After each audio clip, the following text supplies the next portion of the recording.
Bismillahirrahmanirrahim.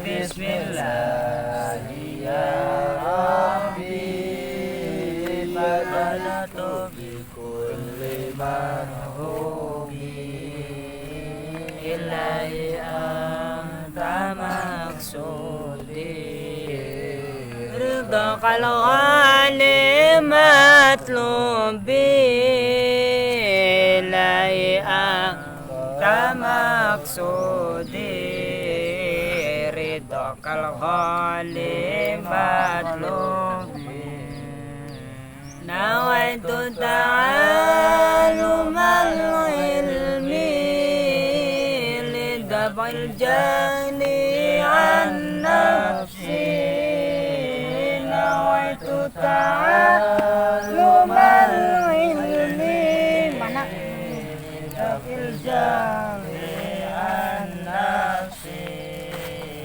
wa nuri walil ihya'i millata khaliqin nasi wa mumtasilan awamiraka wa mujtaniban nawahiyaka wa aklisi hati minka alal in'ami ashkuruka wa aklisi hati minka alal in'ami ashkuruka ilaina wiran qalbi binuri hudaka ya Rabbi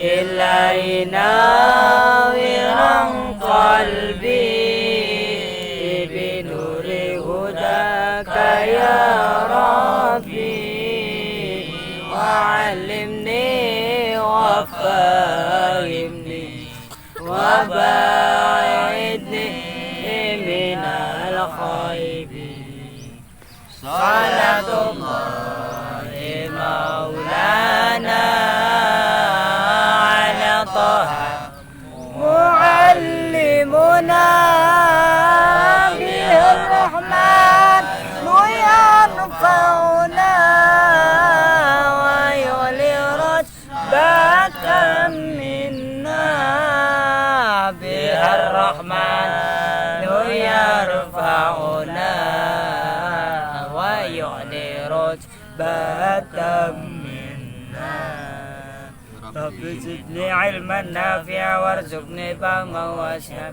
Rabbi enshrah li sadri wa yassir li amri wahlul 'uqdatam min lisani yafqahu qawli ya Fattah ya Alim ta'alina futuhal arifin ta'alina futuhal alimin ta'alina futuhal amilin ta'alina futuhal mukhlishin bi rahmatika ya arhamar rahimin.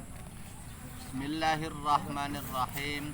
Alhamdulillahi rabbil alamin wassalatu wassalamu ala sayyidina Muhammadin wa ala alihi wa sahbihi wa alaina ajma'in amma ba'd faqala rahimahullahu ta'ala wa radiyallahu anhu wa anna wa a'adallahu ulumahu wa asrarahu wa karamatihi ilaina wa zadanallahu bi biharil ulumin nafi'ah bi biharil ulumin nafi'ah bi biharil ulumin nafi'ah wa nafa'na bihi wa bi ulumi fid din wa dunya al akhirah.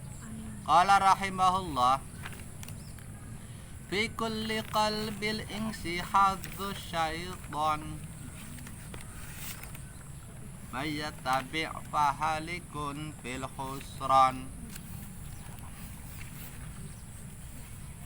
Jadi aja fi kulli qalbil insi hadzu syaitoni may yattabi' fahalikun fil khusrani. Disangka pas lagu pas tapi taktek bahar salah kok ya. Taktek baharnya salah, tidak sesuai taktek bahar rojaz zus syaitoni. Jadi diwaqaf teh. Fi kulli qalbil insi hadzu syaiton may yattabi' fahalikun fil khusran wal aqlu litaklifi wattiqaihi man khalaqal asya ala bi ghairihi.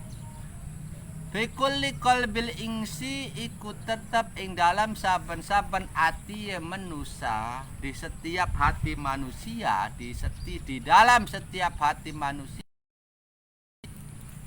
Hadzus syaitani utawi bagiane syaiton. Hadzus syaitani utawi bagiane syaiton. Man utawi sapane wong iku yatabi manut sapa man ing syaiton, fahalikun maka iku wong kang rusak sapa man fil khusrani ing dalam ketunan atau kerugian, bakal rugi. Wal aqlu lan utawi akal iku litaklifi den ciptaaken kanggo den perdi. Artinya dan perdiku diberi beban, diberi beban tugas. Litaklifi den cipta kanggo den perdi. Wattiqai lan dadi wedine akal man ing zat yaiku Allah khalaqu kang wis nyipta akan sapa man al asya'a ing suwiji-wiji.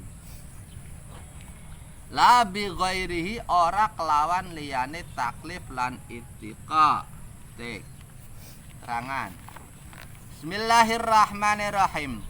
Fi kulli qalbil insi hazzuz syaitani may yattabi' fahalikun fil khusrani. Dalam hati manusia ada satu bagian yang menjadi tempat bersemayamnya syaiton untuk mempengaruhinya. Jadi syaiton ku sembengen wis duwe dek-dekan. Lamun jare bahasa Cirebone duwe dek-dekan, wong apa dep-depan, wis duwe tempat untuk bersemayam dalam tubuh manusia lo. Sebab setan iku serukin ki bakale dadi musuh bebuyutane lo. Yang namanya manusia adalah saingan beratnya sudah tahu. Makanya dalam kisah-kisah sejarah penciptaan Adam, ketika jasad Nabiullah Adam masih berbentuk tanah liat yang sudah mengering, sebab proses pembuatan Nabi Adam itu 40 tahun yang pertama berbentuk tanah yang sudah lengket, adonan dan tanah oleh ngublak lah.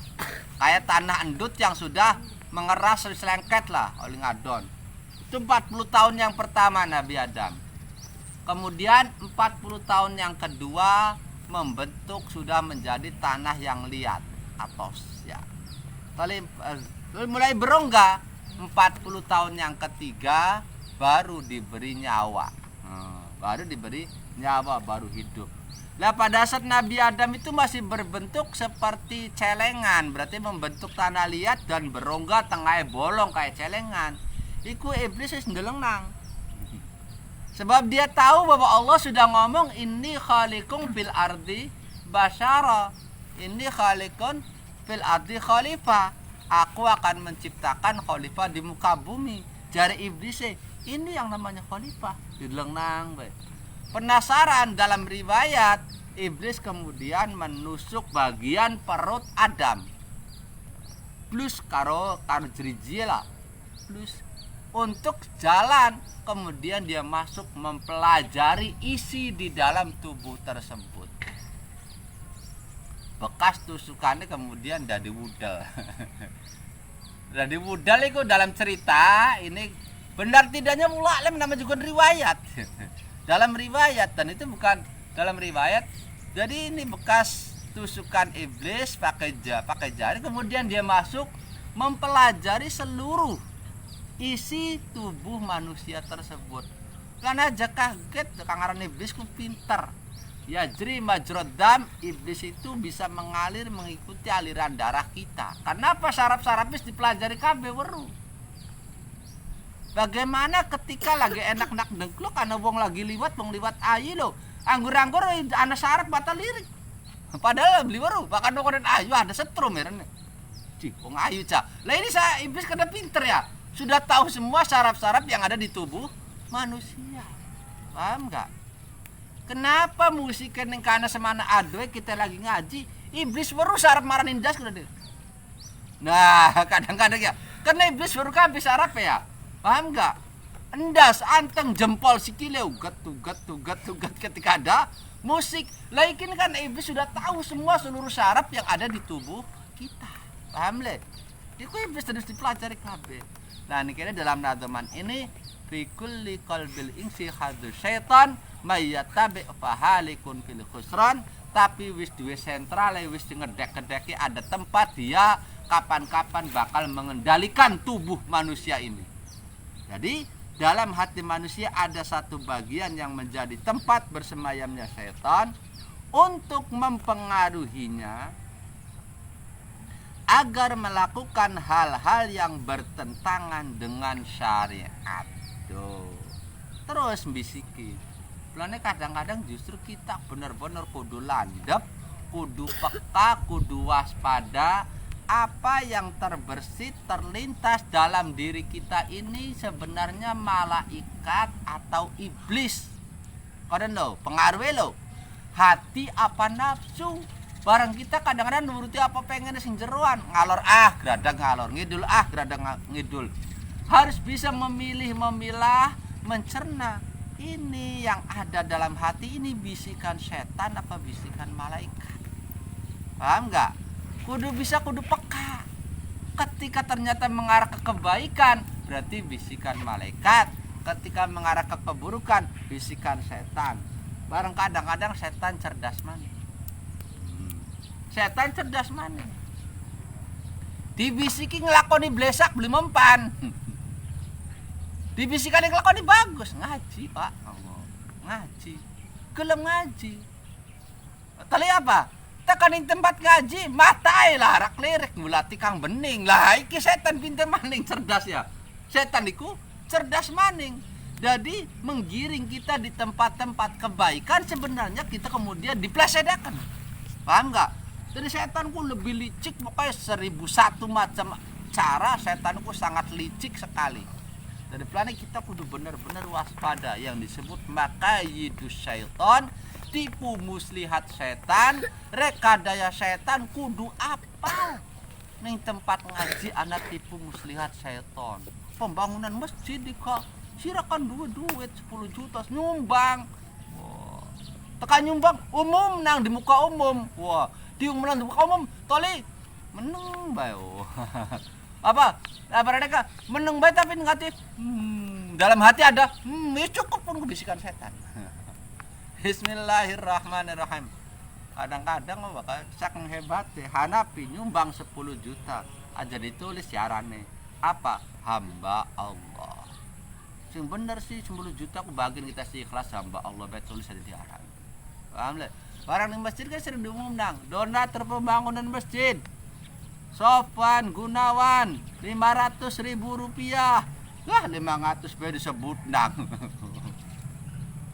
Zahi Himyato 750 disebut nang. Hamba Allah 10 juta kawang ikhlas kah 10 juta disebut hamba Allah disebut tarane. Baru beli hamba Allah lah. Ya ning panitia jelek ditulis hamba Allah, tapi ketika diumum nang ning masjid hamba Allah wong ikhlas lah 10 juta disebut arane. Waru beli iki wong gila pada baik. Setan iku sangat cerdas, paham enggak?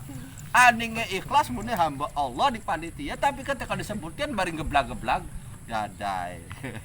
Terus Bismillahirrahmanirrahim. Ia berusaha menguasainya lewat hawa nafsu dan syahwat. Awas. Jadi senjata setan iku hawa nafsu karo syahwate. Hawa nafsu itu keinginan, jadi kecenderungan nafsu, di kang enak-enak. Turu, dola. Kang enak-enak cenderungan nafsu rene hawa kun ku ya. Hawa nafsu.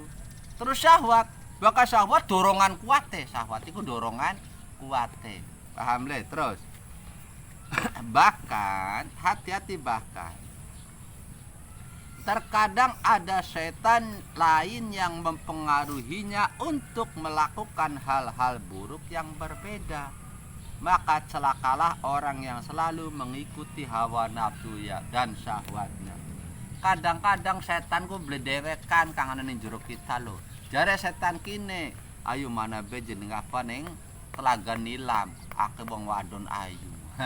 Setan sejen maning bisikane aja Telaga Nilam. Oh, blendakan. Iku tetap ngejaken kang blesak. Sehingga kadang-kadang kita itu walaupun untuk melakukan keburukan banyak pilihan. Kenapa? Terkadang dalam diri kita itu tidak hanya satu setan yang menggoda kita. Banyak setan yang mempengaruhi kita. Ini penyebab terjadi taqallub seperti yang kemarin, taqallub hati sering berubah. Karena bisikannya setannya macam-macam. No. Jare kang kene, enak nek ana ben jembatan. Oh, aku wong liwat jare kang kene aja jan pasar bayu. Setan selalu membisikkan hal-hal yang buruk. Bismillahirrahmanirrahim. Jare malaikat tadarusan. Jare setannya aja tadarusan. Oh, buka FB. Enak aja seru berita. Jare setan ngasih aja FB. Oh, diganti buka kene. Sampai ke dewek kita buka FB apa YouTube apa dan lain sebagainya. Padahal malaikat ngejaket tadarusan. Bisa dipaham le? Dan dalam diri kita kadang-kadang setan itu tidak hanya satu mempengaruhi pikiran kita dan akhirnya kadang-kadang kita dewek akhirnya dewek mendia aja. Pilihannya pirang-pirang yang ke. Jadi duduk pilihan terawih yang duduk pilihan puasa dan pilihan apa? Pilihan hal-hal yang buruk. Terus awas, dalam hati juga ada malaikat. Dalam hati juga ada malaikat yang senantiasa menjaga dan mengajak pada kebaikan.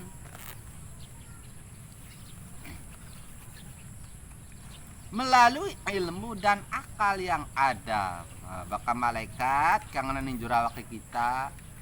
Kowe kendaraan yang digunakan adalah akal dan ilmu kita. Bakal setan dalam tubuh kita. Saranae untuk menggoda kita adalah hawa dan syahwat. Paham ya? Nafsu kita dijadikan kendaraan, hawa nafsu syahwati kita itulah sarana setan menyesatkan kita, mengganggu kita.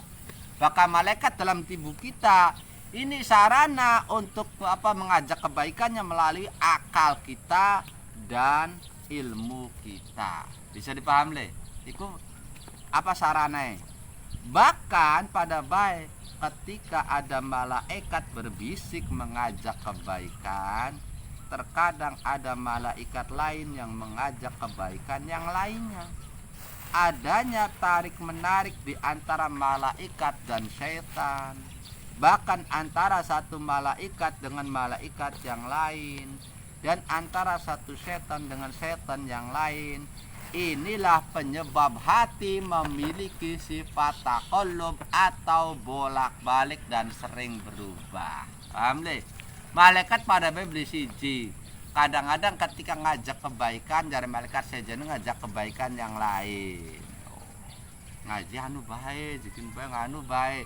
Weh, anu bae aja. Salatin anu bayu, ning kene bae.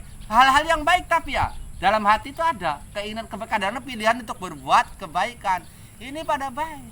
Kadang-kadang malaikat yang mengajak kebaikan kita karena memang lebih dari satu.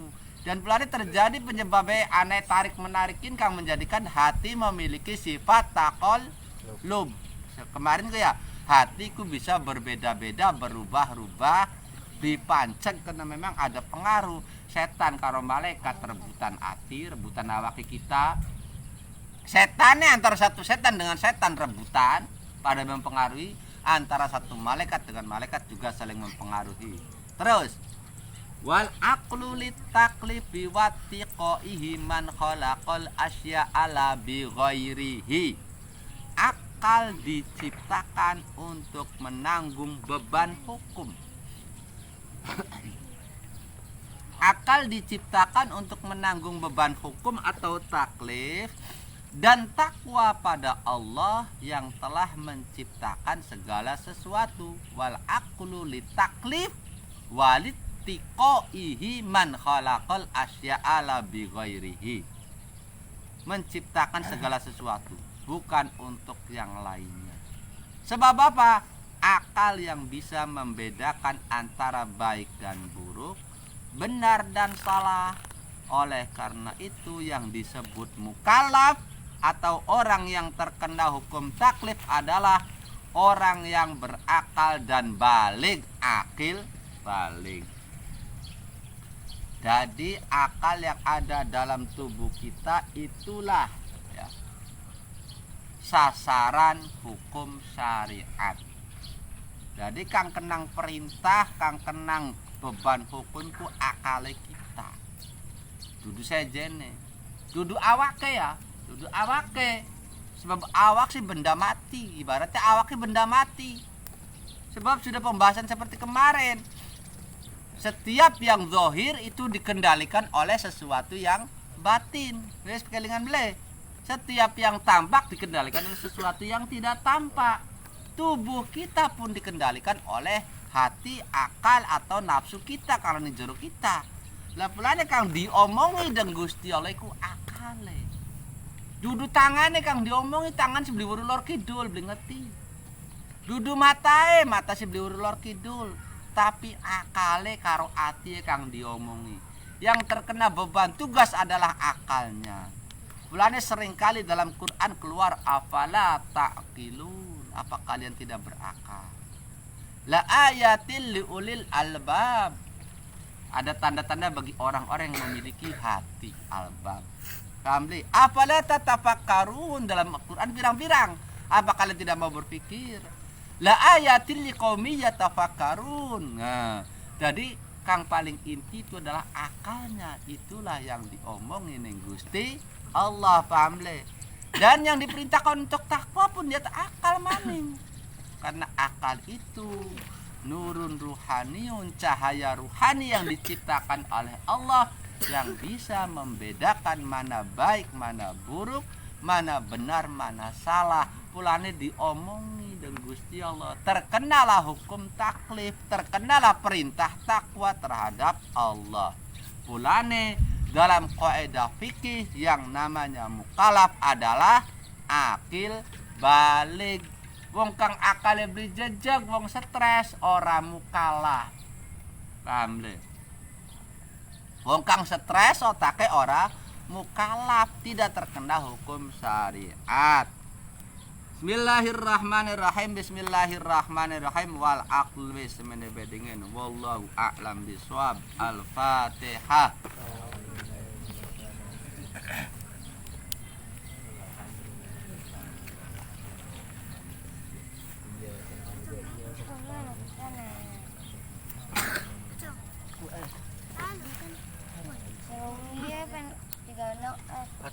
Rabbi fa'fana bibarakatihim wa dinal husna bihurmatihim wa amisna fi tariqatihim minal fitani Rabbi fa'fana bibarakatihim wa dinal husna bihurmatihim wa amisna tariqatihim wa mu'afatihim minal fitani Rabbi fanfa'na bibarakatihim wa dinal husna bihurmatihim wa amitna fi tariqatihim wa mu'afatihim minal fitani.